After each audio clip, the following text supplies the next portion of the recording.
देखो, reasons of rise of nationalism in Europe. Europe में राष्ट्रवाद के उदय के कारण, भाई यूरोप है एक कॉन्टिनेंट, उसमें सबसे पहले राष्ट्रवाद का इमर्जेंस हुआ था।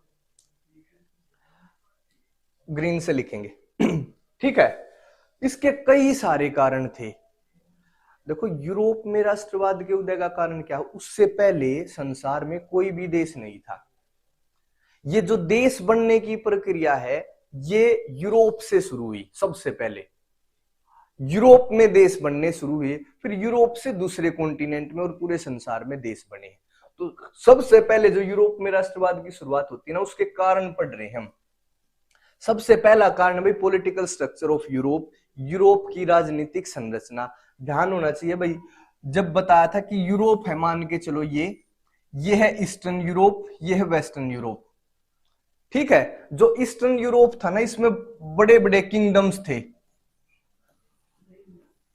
जो शासन कर रहे थे, और जो वेस्टर्न था इसमें कुछ छोटे किसान, मतलब छोटे किसान का मतलब आज जैसे छोटे किसान नहीं, इतने बड़े साम्राज्य नहीं थे। यहां जमींदार हैं, यहां पे छोटे छोटे हैं, मतलब इसके कंपेरेटिवली, समझे भाई। तो यहां ये ऐसा पॉलिटिकल स्ट्रक्चर है यूरोप का। एक तरफ ईस्टर्न पार्ट में देखोगे तो आप बड़े बड़े साम्राज्य हैं, इस तरफ उसके कंपैरिजन में छोटे हैं। और पूरे ही यूरोप में हर जगह पे कुछ कुछ अमीर आदमी है, जैसे ए बी सी डी, ये अमीर आदमी है कहीं कहीं पे, और पूरे ही यूरोप में इनका प्रभाव है। देखो, मान लेके चलो यहां पे भी अमीर है, ये भी अमीर है। पूरे यूरोप में जो अमीर आदमी है उनका अपना प्रभाव है। कैसे? ये अमीर क्या करते हैं, आपस में शादी के माध्यम से या भाई बिजनेस के माध्यम से एक दूसरे से जुड़े हैं, और जब भी इनको एक दूसरे की जरूरत पड़ती है तो ये एक दूसरे की हेल्प करने के लिए भी तैयार मिलते हैं हमेशा। अब देखोगे भी, कोई राष्ट्र नहीं, कोई ब्रिटेन नहीं, कोई फ्रांस नहीं, कोई पेरिस नहीं, कुछ भी नहीं है यहाँ पे, कोई रूस नहीं, कोई जर्मनी नहीं, ऐसे यूरोप है पूरा, बड़े बड़े साम्राज्य हैं।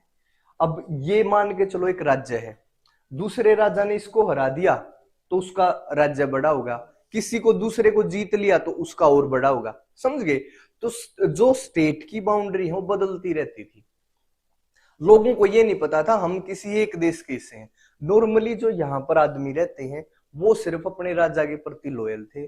उनकी ना तो कॉमन लैंग्वेज है, ना कॉमन कल्चर है, ना कॉमन ट्रेडिशन है। उनको ये नहीं पता, मतलब भाई कि हम एक देश के नागरिक हैं। उनको ये पता है आज हमारा ये राजा है, फिर अगर राजा बदल गया तो आज हमारा ये राजा है। उनके मन में नेशनलिज्म की कोई फीलिंग नहीं थी शुरुआती दौर में। ऐसा पॉलिटिकल स्ट्रक्चर था भी। उसके बाद दूसरा जो कारण है, emergence of liberal business class.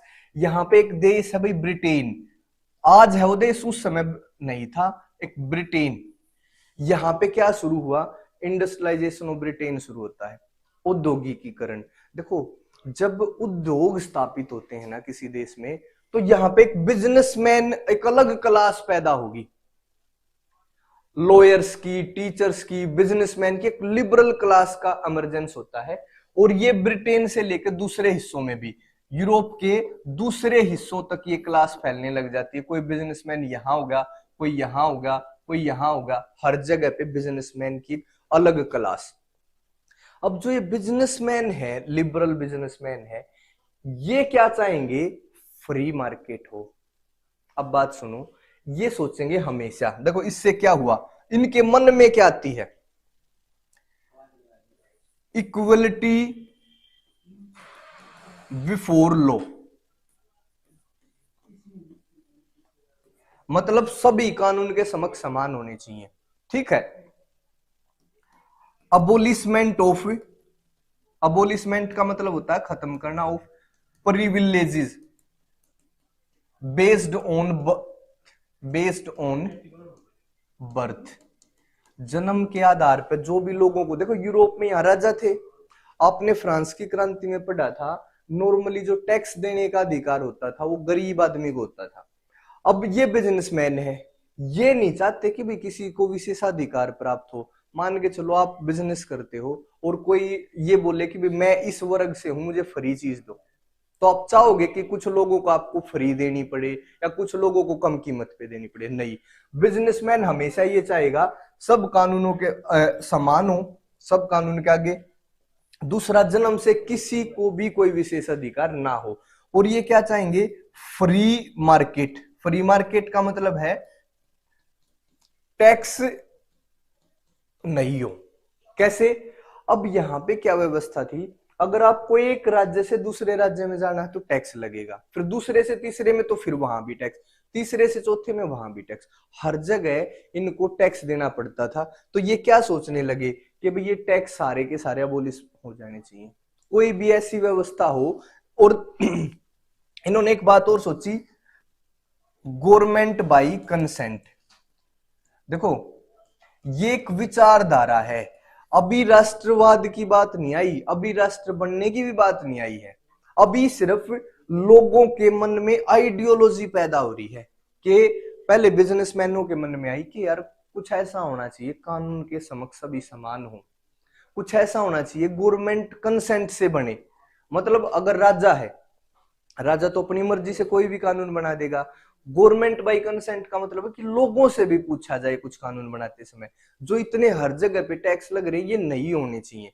ऐसी विचारधारा डेवलप हो रही है इस समय यूरोप में, अभी भी राष्ट्र नहीं बने हैं, अभी क्या हो रहा है वो प्रोसेस में है, वो थॉट बन रही है। जिस दिन ये लास्ट हो जाएगा ना भाई हमारा तो एक राष्ट्र होना चाहिए, वो तो बहुत बाद की बात है। अभी लोगों के मन में, क्योंकि इसका पॉलिटिकल स्ट्रक्चर ऐसा है जिससे एक लिबरल बिजनेस क्लास पैदा हुई, ठीक है।